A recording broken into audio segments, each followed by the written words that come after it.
Okay, so we are going to just sum up the basal ganglia, and then we're going to talk about movement control, which is really the last learning module number, learning objective. So the basal ganglia, they're a group of interconnected nuclei located in the cerebrum and the midbrain. Basal ganglia pathology causes a spectrum of movement disorders, hypokinetic to hyperkinetic. Basal ganglia also regulate goal-directed behavior, social behavior, emotions, and oculomotor control. All very important things to being a human being. So when movement, we talked a little bit about feedforward and feedback at the beginning of the motor chapters. So in normal movement, feedforward and feedback interact to create and adjust movement.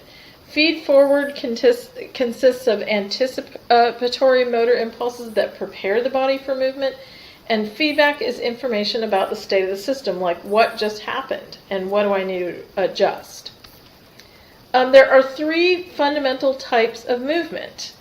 Postural, controlled by brainstem mechanisms; ambulatory, controlled by brainstem and spinal regions; and reaching and grasping, which is controlled by the cerebral cortex. All regions of the nervous system contribute to each type of movement. Postural control provides orientation and balance. Orientation is the adjustment of the body and head to the vertical.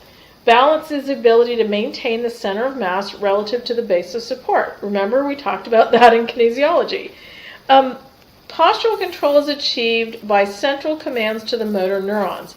The central output is adjusted to the environmental context by sensory input.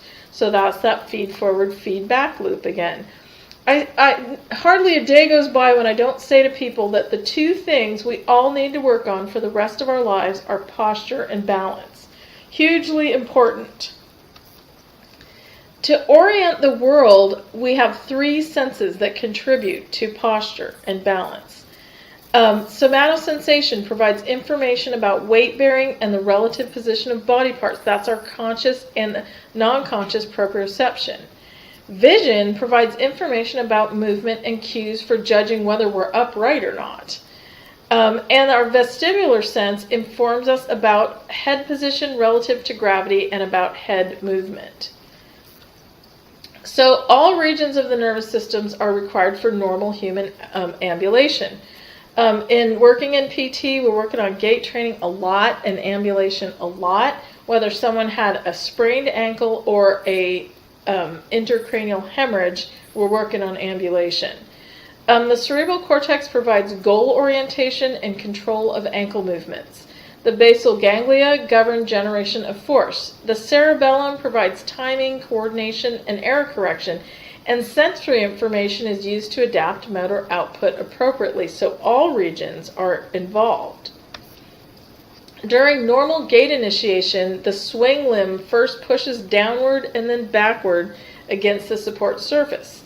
The pattern of force results in the center of mass being moved forward onto the stance leg in preparation for foot off and increases the magnitude of the subsequent movement. So it's a really cool pattern of movement, a lot of which is generated by those spinal pattern generators. Reaching and grasping movement, we use vision and somatosensation. Vision provides information for locating an object in space and assessing its shape and size. Feed forward is the primary role of visual information. If the movement is inaccurate, vision also guides correction. So that's the feedback part. The action stream flows from the visual cortex to the posterior parietal cortex. Grasping is coordinated with activities of the eyes, head, proximal upper limb, and trunk. Orientation and postural preparation are integral to the movement. So it's like when you go to pick up something that you think is heavy, and it's not. The postural preparation is wrong. Our sensory information was wrong. So when the object is contacted, the grip force adjusts quickly, indicating feed-forward control. After the object is grasped, somatosensory information corrects any errors in grip force. So for normal movements in the motor planning areas, control circuits and descending tracts have to act in concert with sensory information to provide instruction to the motor neurons. Basal ganglia receive most of their input from the cerebral cortex, and influence on movement provided via the cerebral cortex, the PPN, and the reticular formation. So all of our nervous system works towards movement. Our bodies were made to move. That's why physical therapy is such a great field to be in, because we are experts on movement.